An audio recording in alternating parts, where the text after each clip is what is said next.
Hello, respected viewers, and these torn swimming trunks are a fitting metaphor for the Commonwealth Games. Look at that long service medal for these swimming trunks. They must have been going for about 10 years. Okay, they're going to have to be thrown out, just like the Commonwealth Games, because I do so dislike to part with my garments. So I always bid them a fond farewell when I do so.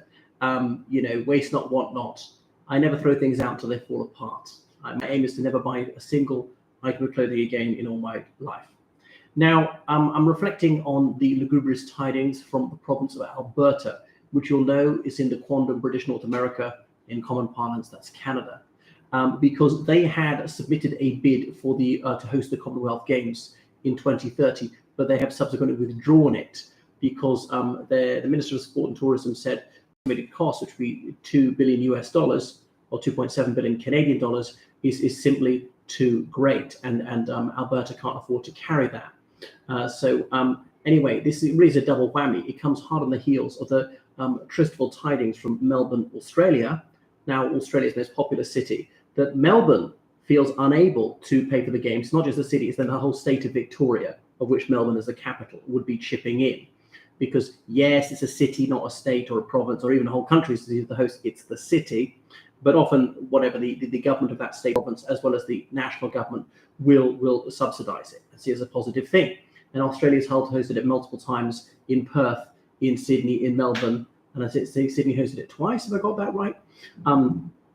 So if even probably the richest country in the Commonwealth, Canada, can't host it, who can host it? And we come in economically straitened times. The obvious example is one part of the United Kingdom. Remember, for Commonwealth purposes, the United Kingdom is 4 countries, not one. Northern Ireland, Wales, Scotland, and England all compete against each other, whereas in the Olympics they compete as a single team. Great Britain. It's curious how in footer there are 4 different teams. Likewise in rugby, so rugby, of course, there's Ireland, not Northern Ireland Republic. Obviously, Republic, we're not in the Commonwealth, alas and alack. So because now that Australia pulled out, you heard me saying, well, just conjecture that the Canadian cities would pick it up. So the Commonwealth Games Federation, they have expressed their appreciation to all those who thought that Alberta could host it, or rather, I think it was 2 cities in Alberta, Edmonton, and where else we're going to co-host it with another city, and Calgary, which has never been done before. So it's obviously worrying. And actually, $2 billion to host a athletics event of this scale is not much. It'd be like 10 times more to host the Summer Olympics, for instance. The Winter Olympics would be rather less than that. So it seems to be sounding the death knell of the Commonwealth Games, which began in Hamilton, Ontario, way back in 1930, when the Commonwealth was much, much smaller. Now, the Commonwealth has 54 countries, most of which are quondam colonies of the British Empire. The United Kingdom herself is a member, Mozambique and Rwanda, which never formed a portion of His Britannic Majesty's realms and possessions beyond the seas. They applied to the Commonwealth and were accepted in the last 30 or so years. So move away from the Lusophone and the Francophone world, respectively. Or sorry, other way around, actually. Because Rwanda was French-speaking, and actually Mozambique still has Portuguese as its official language, but is more aligned with the Anglosphere in many respects, because most of its neighbours, well, all of its neighbours, in fact, are officially English-speaking countries. They think it was not going to be a financial fillip to the region, and the cost was simply too heavy for them to bear. So this is a little bit worrying. Tiny place like Gibraltar, I think Jersey, they compete in the Olympics. Sorry, in the Commonwealth Games, they're not allowed to the Olympics. So who on earth is going to host this games of about 12 days? Yeah. And they even have a Commonwealth, I think, special games, Commonwealth para games, as in for disabled people. So the First Minister of Scotland, Hamza Youssef, said that he will give due consideration to this. Perhaps North Britain could host it in 2026. Remember, not long ago, Glasgow played host to the Commonwealth Games in 2014. It was only about a month before Caledonia chose within the United Kingdom. But can Scotland afford to do so again? Because there's been cutback after cutback in all sorts of areas. The Scottish NHS is struggling. Taxes are very high, the highest since the 1950s. inflation is high, at least unemployment is low, and everybody wants more money. There are continuous strikes by teachers and others in Scotland. And, there's nothing left in the piggy bank. Is this really the best way to spend X million pounds? Surely not. And Birmingham, England, hosted it not very long ago, the last time. Now, the mayor of London, Sadiq Khan, said he would consider London hosting it. But, as a Londoner myself, I think I can think of many, many better ways to spend that money. London does not urgently need the Commonwealth Games. It's had it before, I think at least twice. What it needs is better signalling on the railway system so the trains don't get delayed all the time. What it needs is affordable housing.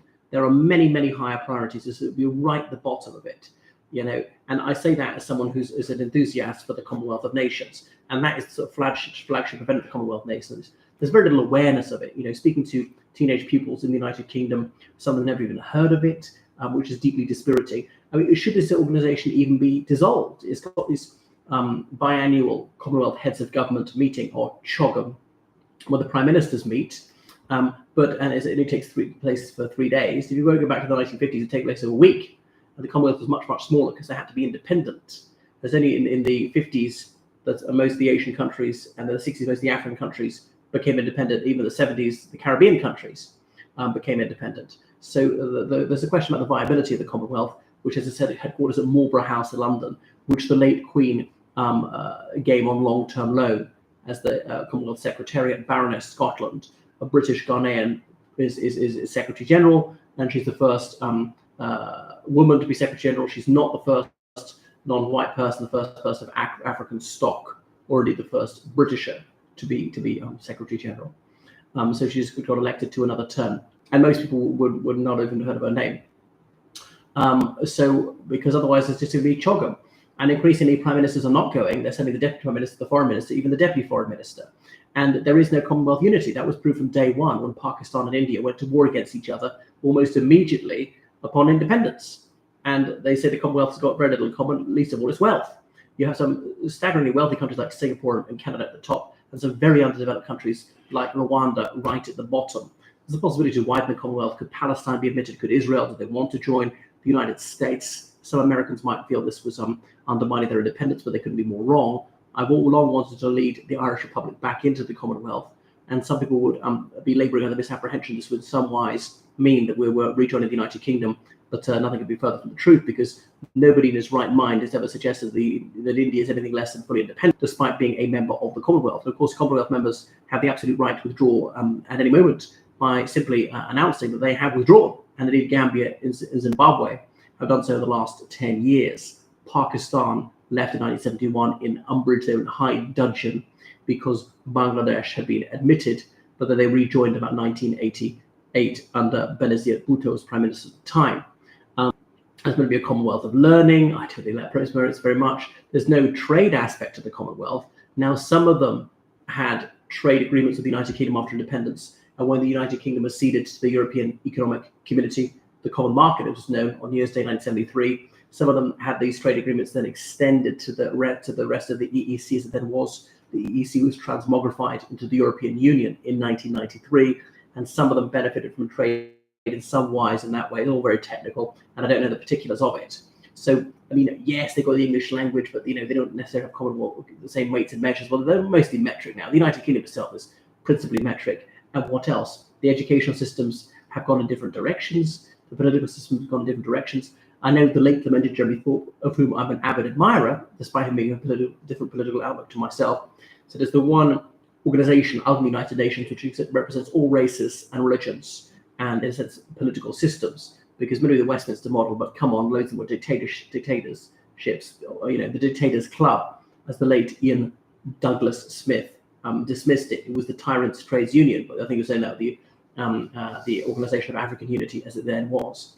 So the answer is it actually got rather little relevance. It could develop an economic aspect. Nigel Farage, really the architect of Brexit, he says, dare we mention the Commonwealth as an alternative to the European Union, but the Commonwealth doesn't really want to pull together. The trouble is the choice of the Commonwealth is cohesion or breadth, because the more it insists on adherence to certain principles, like the Harare principles, hilariously named Harare principles, despite Mugabe having committed genocide against the Matabele in the early 1980s, despite him running a rather cruel tyranny, And then you have to expel people, suspend and expel, which have been reluctant. Occasionally suspended people, then readmitted them, like Pakistan and Nigeria in the 90s. Or you could have a broader Commonwealth, despite just not enforcing your own standards. And it doesn't really have any sanctions apart from that.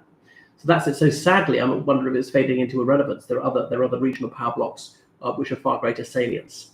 Right, thank you so much for watching my channel. Make sure you donate on PayPal, georgecallahan79@gmail.com, and donate on Patreon. All right, toodaloo.